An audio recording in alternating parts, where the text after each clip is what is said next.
बिस्मिल्लाहिर्रहमानिर्रहीम। अस्सलाम वालेकुम फ्रेंड्स। क्रिकेट की ताज़ा तरीन अपडेट के साथ मैं हूं सैफुर रहमान और आप देख रहे हैं द क्रिकेट पावर शो।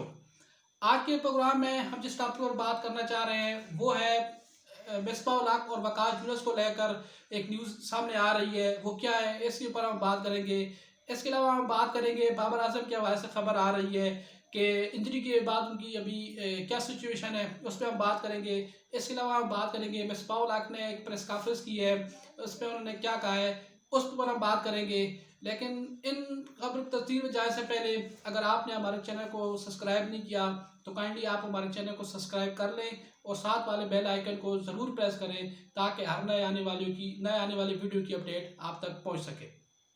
तो आज की जो पहली खबर है वो ये है कि मिसबाह उल हक और वकार यूनुस के बारे में है, जिनको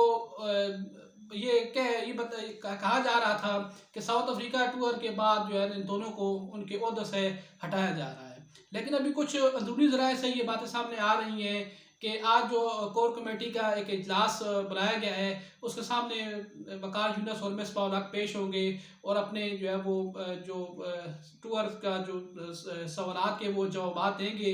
लेकिन जो अंदरूनी ज़राए से ये खबरें सामने करके आ रही हैं कि साउथ अफ्रीका टूर से पहले ही मिसबाह उल हक और वकार यूनुस को उनके ओहदों से हटाया जा रहा है।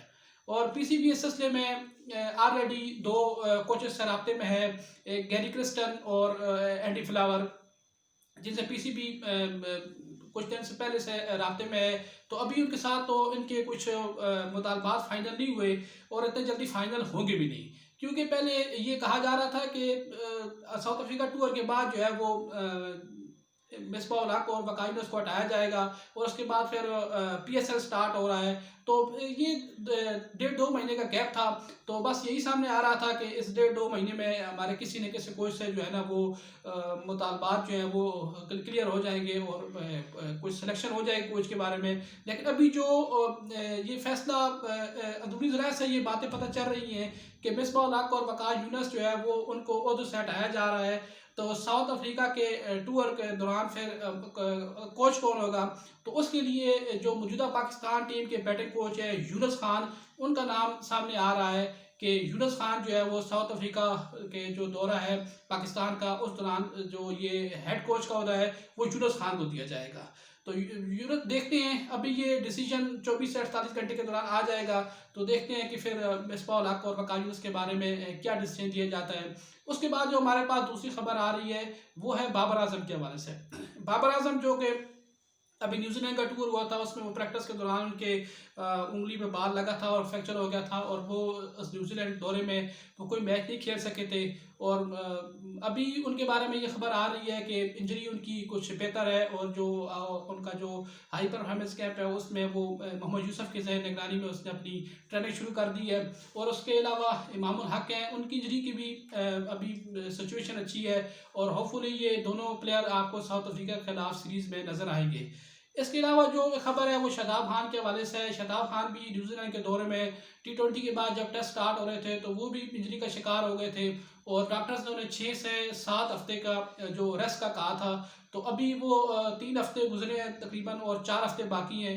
तो ये उम्मीद की जा रही है कि शादाब खान जो है वो साउथ अफ्रीका के खिलाफ सीरीज़ में वो आपको नज़र नहीं आएंगे। इसके बाद जो हमारे पास खबर आ रही है वो है मिसबाह उल हक ने एक प्रेस कॉन्फ्रेंस की है और उसमें उसने कुछ सहाफ़ी ने उनके ऊपर सवाल किए हैं। मोहम्मद आमिर के हवाले से उन पर सवाल किया गया तो उन्होंने कहा है कि हमें आमिर से कोई मसला नहीं है, हमने आमिर को हमेशा सपोर्ट किया है। हमने सिर्फ इतना ही कहा गया था कि आपकी जो है वो अभी पेस में तो फ़र्क है, आप डोमेस्टिक खेले, आपकी परफॉर्मेंस का जो ग्राफ्स है वो थोड़ा लो है, तो आप डोमेस्टिक खेले और अपनी परफॉर्मेंस को थोड़ा बेहतर करें। लेकिन मोहम्मद आमिर ने जल्दबाजी कर दी और अब जल्दबाजी में रिटायरमेंट ले ली और हमारे ख़िलाफ़ मीडिया पर आ गया और उसने मुख्तलिफ़ किस्म की हमारे ख़िलाफ़ बातें की है। तो ये तो फ्रेंड्स हम भी कह रहे हैं कि बस मोहम्मद आमिर ने जो है ना वो जल्दी कर दी रिटायरमेंट लेने में, उनको तो जल्दी नहीं करना चाहिए थी, उनको थोड़ा वेट करना चाहिए था, पीसीबी से बात करनी चाहिए थी कि उनको अगर कोई मैनेजमेंट से कोई मसला था तो उनको उनसे पीसीबी से बात करनी चाहिए थी और उसके बाद डिसीजन लेना चाहिए था। या मैनेजमेंट तो वैसे भी सबको नज़र आ रहा था कि जिस तरह की जब से ये मिसबाह उल हक और वकार यूनुस कोच बने हैं। तो बहुत सारे खिलाड़ियों के साथ जो है वो वकार यूनुस का तो वैसे भी पहले भी काफ़ी टाइम से काफ़ी दफ़ा कोच रह चुके हैं पाकिस्तान के, और बहुत सारे खिलाड़ियों को जो है वो खिलाड़ी इसकी वजह से वकार यूनुस की वजह से जो है ना वो बाहर हुए। लेकिन मिसबाह उल हक जब से बने तो जो पाकिस्तान क्रिकेट जो है वो बिल्कुल तबाही के दहाने पर पहुंचा दी उन्होंने। जिस तरह वो आए, पहले श्रीलंका के खिलाफ सीरीज आ रही, पाकिस्तान नंबर 1 था T20 में, और फिर वहाँ से T20 से पाकिस्तान नंबर 1 से नीचे आया। सरफराज अहमद को उसकी कप्तानी से हटाया गया, और फिर जो क्रिकेट का हाल हुआ अभी, फिर जो अभी मौजूदा न्यूजीलैंड के खिलाफ जो सीरीज़ हुई है उसमें अभी पाकिस्तान के साथ क्या हुआ, तो वो मिसबाह उल हक, और ये तो कंफर्म हो चुका था कि ये जो अभी ये इनका लास्ट टूर है, या साउथ अफ्रीका टूर के बाद इनको जो है ना वो फारिग कर दिया जाएगा। तो मोहम्मद आमिर को मैनेजमेंट के चेंज होने का थोड़ा इंतज़ार करना चाहिए था। मैनेजमेंट चेंज होती रहती है, और मैनेजमेंट के चेंज होने के बाद वो दोबारा टीम में आ सकते थे, लेकिन उन्होंने थोड़ी सी जल्दबाजी कर दी। लेकिन जब उनके ऊपर सवाल किया गया कि न्यूजीलैंड के टूर को लेकर, तो मिसबाह उल हक ने यही कहा कि जब हम न्यूजीलैंड के टूर पर गए तो हमारे साथ बहुत सी बैड लक्स हुई, जिसमें हमारे पास जो हमारे एक्सपीरियंस ओपनर थे फ़खर जमान, वो बीमार हो गए, वो अनफिट हो गए, और वो हमारे साथ नहीं थे। इसके अलावा वहाँ पे जो कोविड का मसला था, वहाँ पे हमें 15-16 दिन वो क्वारंटीन करना पड़ा। खिलाड़ियों ने प्रैक्टिस नहीं की सही तरीके से, और वो एक कमरे में बंद रहे, जिस प्रैक्टिस ना होने की वजह से जो हमारी जो परफॉर्मेंस है उस पर भी काफ़ी फ़र्क पड़ा। और फिर हमारे साथ बैड लक ये रही कि हमारे जो कप्तान थे बाबर आजम, वो भी इंजरी हो गए, उनका हमारे साथ नहीं रहा। तो ये हमारे साथ बड़ी बैड लक रही, जो हमारी परफॉर्मेंस पे जो हमारा इनका ज़्यादा असर पड़ा। लेकिन हम ये सवाल करना चाहते हैं मिसबाह उल हक साहब से कि मिसबाह साहब, अगर आपकी सिलेक्शन ही इस तरह की थी कि आपकी परफॉर्मेंस तो ऐसी होनी थी, अगर पहले तो आपके पास फ़खर जमान आपके इंजरी हो गए, आपके पास वो नहीं थे ओपनर, दूसरा ओपनर आपके पास जो है वो बाबर आजम था, वो भी जब इंजरी हो गया, तो आपके पास तो पहले बात ओपनर थे। आप 35 खिलाड़ी को लेकर गए, तो 35 खिलाड़ी में अभी आपके पास एक अब्दुल्ला शफीक था, वो ओपन करता था, और वो भी एक नया लड़का था, वो भी एक मैच इससे पहले जिम्बाब्वे के खिलाफ खेला था, तो ऑलमोस्ट वो भी डेब्यू पे था। तो आपने बजाय इसके कि आपके पास एक और ओपनर मौजूद था जिशान मलिक, जो आप उसको ले गए थे, और नेशनल T20 कप में उसने बहुत ज़बरदस्त परफॉर्मेंस दी थी, आप उसको जो पाकिस्तानी शाहीन के साथ आपने उनको उधर रख दिया, उसको उधर रखने के बजाय आपको उसको यहाँ पे रखना चाहिए था, क्योंकि आपके पास ओपनर नहीं थे। लेकिन आप जो ऐसे ब्लंडर लगाते हैं कि अभी क्या कहने हैं आपके, कि आपकी जो सिलेक्शन हुई है वही गलत थी। तो आपने फिर एक ज़िद पकड़ ली, और आपने जो है वो रिजवान को ओपन करा लिया कि अब हमने रिजवान से ही ओपन करानी है, हमने कोई दूसरा ओपनर नहीं रखना। ये भी नहीं था कि आपको कोई ओपनर को पाकिस्तान से मंगाना पड़ता, ऑलरेडी आपके पास सारे प्लेयर मौजूद थे, लेकिन जो है ना वो आपने वो प्लेयर चूज़ नहीं किए। और आपके पास इमरान भट्ट को आप ले गए थे टेस्ट में के लिए, उसको आपने चांस नहीं दिया, और फिर उसके बाद आप कहते हैं कि हम तो भाई अपना 100% दे रहे हैं। आप कौन से 100% की बात कर रहे हैं? पहला टेस्ट जो है वो आप हारे, लेकिन वेल प्लान आप हमने हमने अप्रिशिएट किया आपको कि आपकी जो है वो परफॉर्मेंस टेस्ट में अच्छी रही। आपने बेशक हम टेस्ट हार गए, लेकिन क्रिकेट में हार जीत होती रहती है, लेकिन एक एफर्ट्स नज़र आई, एक अच्छी क्रिकेट देखने को मिली, हमने आपको अप्रिशिएट किया।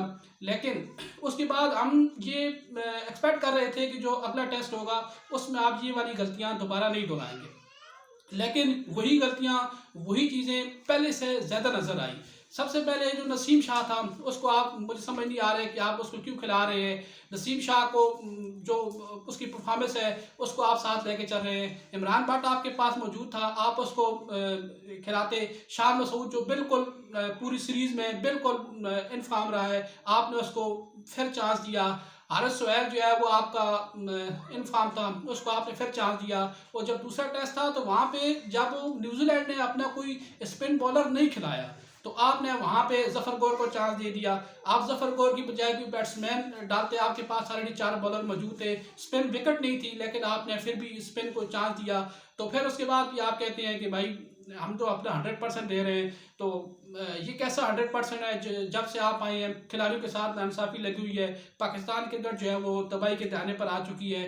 तो पाकिस्तान का जो वो तबाही के दहाने पर आ चुकी है और परफॉर्मेंस पाकिस्तान का जो ग्राफ्स है वो ज़ीरो पे आ चुका है। तो इस तरह 100% नहीं होता। तो उम्मीद करते हैं आपको हमारी आज की वीडियो ज़रूर पसंद आई होगी। अगर आपको हमारी आज की वीडियो पसंद आई है तो इसको लाइक कीजिए, शेयर कीजिए और साथ वाले बेल आइकन को ज़रूर दबाएं ताकि हर नए आने वाली वीडियो की अपडेट आप पर पहुंच सके। अल्लाह हाफ़िज़।